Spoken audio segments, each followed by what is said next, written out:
What is up, guys, and welcome back to our Road Scorer Career Mode with Sheffield United, episode number 21.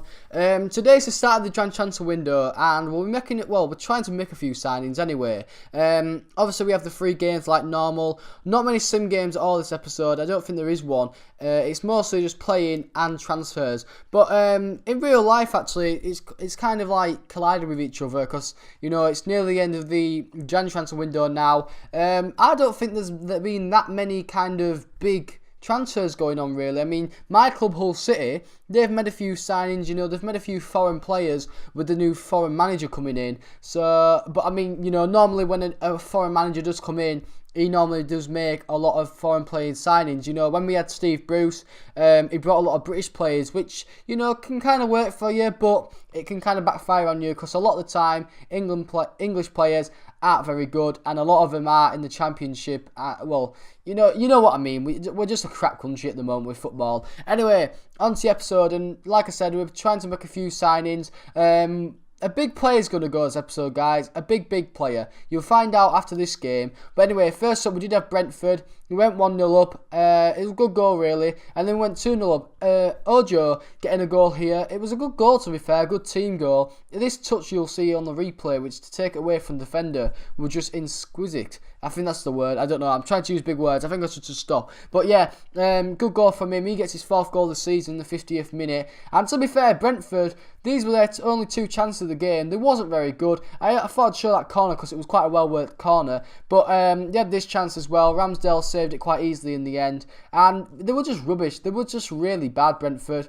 And you know, they started the season alright in real life, but they've gone off a bit now. And that Hogan guy who, you know, he's off to West Ham in real life, I think. So they might go down a little bit, Brentford. But anyway, they were crap at this game. And I say, you're definitely going to be crap if Sam Clucas scores against you.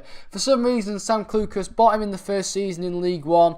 Was quite a good player. Drifted off a bit at the end of the season. And now in the Championship, he doesn't get played much. So if he doesn't get sold this transfer window, I'll be definitely trying to offload him when we get into the Premier League. Anyway, on to transfers now. Josh Tymon, he's going to be my future left back. But for now, I'm going to be sending him on loan. A 1-year loan to Bolton. I just, you know, I have Charlie Taylor and he's 74 rated, so why not sell him? And then Chris Wood, a lot of teams came in for this guy, and you saw last episode 2 teams came in for him, and one of them was Werder Bremen, the German team. But anyway, Christian Bravo looks a really good player, a lot of pace. Tried to sign him on a pre-contract, and there we have it. Werder Bremen do accept a 5.5 million counter offer for him. He looks like he's on his way to Germany. To be fair, I'm actually not that bothered. Chris Wood, I bought him when we was in League One in the Jan transfer window, so he's been at the club for a year now, and I don't actually think he's been that good. He's scored quite a few goals this year. That's why I think, you know, teams are kind of in demand for him. But for me, he's just not a really good player. I like players with pace, and you know, a lot of players that I buy who doesn't have a lot of pace don't normally play well. And you know, this was Chris Wood's last game, but to be fair, I'm happy to offload him, and you know, I'm getting quite a lot of money for him as well, so I'll take it. Hopefully we can buy a good and better striker, and hopefully we can bring in a couple of players with that money as well, because you know, we'll get around 4.3 million for him, so hopefully we can buy a few kind of 70 rated players that will kind of fill in for him. But anyway, Chris Wood I thought was on a sabotage mission, because every chance we had fell to him, and he put it wide every time. So he was kind of saying, you know, F you for selling me. And in the end, QPR, with their first chance of the game, came back and scored. So Cherry, their Cam, I think he is. I don't know where he's from. He might be like from Chile or somewhere. Anyway, he goes and scores a tap in. I mean, they hit the post first off, and that's how the ball fell to him. But, you know, it's just very frustrating. We had all the chances. We didn't take them. And they had one. Look at that first name. Charajon, is it? I don't know. I just should stop pronouncing it, really. But anyway, QPR, after that goal, actually came to life. They was playing a lot better than us. And that was the game, really. Had one more chance for Vieira. I thought I'd hit it, and it went off the bar. So, just one of those things. QPR knock us out the FA Cup. Very frustrating to go out that early, but you know, they played better than us. The snow, I've got to say, impacted our result. I just could not see the players at all. I make an excuse like Man U did when they played Southampton when they wore those grey kits when they said they couldn't see the players for the crowd. But anyway, Christian Bravo, we make a deal for him for 7k, so he'll be coming next season. And also we made another deal for the Spanish centre mid. Now, yeah, he's a bit old, 27, he's 73 rated, but this Cherisher guy, I think that's how you say his name. 10 grand, I'll take it. He's a bit of squad depth. At the moment, I don't really have a lot of squad depth in the centre midfield spot. So, I might as well try and get him in. And also, Reed, he hopefully will be coming our way. And then McNulty. Now, McNulty scored in the Brentford game. That's the first time I've ever played with him. And he wasn't bad. But, he's a 6-7 rated player, still quite young. I think he's 24, nearly turning 25.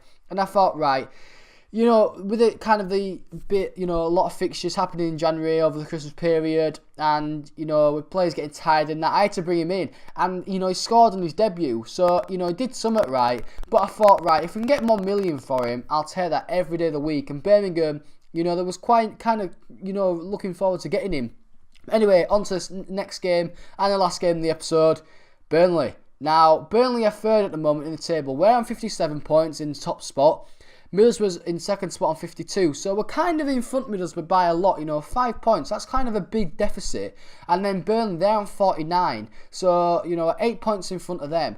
Now, Burnley, they've definitely got probably the best team in the league. They've got a better team than Middlesbrough, and Andre Gray leading that line is an absolute fantastic player. As you see, he nets his 10th goal of the season, so he's been scoring loads already. And, Burnley, if they'd have won this game, they'd have creeped on us a bit, not too much. I mean, they'd have gone to, 52 points, so we'd have been 5 points in front of them still. But the main thing is, Middlesbrough, they'd have probably won their game and gone closer to us as well. So, if we'd have lost this game and Middlesbrough would have won, they'd have gone 2 point deficit now. And it was looking that way. We were just rubbish this game. We was, guys. Tom Eaton was playing a really good game. Look at this save. How did he hold on to that ball? I don't know. And then it got even worse in the second half because Burnley, with a free kick, their highest rated player, Defoe, turned out defender, fired it home and made it 2-0. So, Burnley, they came to our stadium and just embarrassed us. Bramall Lane was quiet. Burnley fans were singing for once. And, just very annoying to lose like that because, we just was out the game. We didn't perform very well. And, it's just very frustrating to lose against a team like that. I mean, they could have made it even worse, really, because we had to give away a penalty. Harry Maguire, he got a yellow card for this. As you see, we took down Hennings. But luckily, I mean, what is this pen from Andre Gray? He just smacks it off the bar. I mean, what is he doing? I just didn't get it. But anyway, that was the game. Very, very poor. And, our opponents are now going to decrease the points gap on us. And as well, McNulty does get a 1 million bid accepted from Birmingham. So he looks like he's going to be on his way there. So an alright episode all round.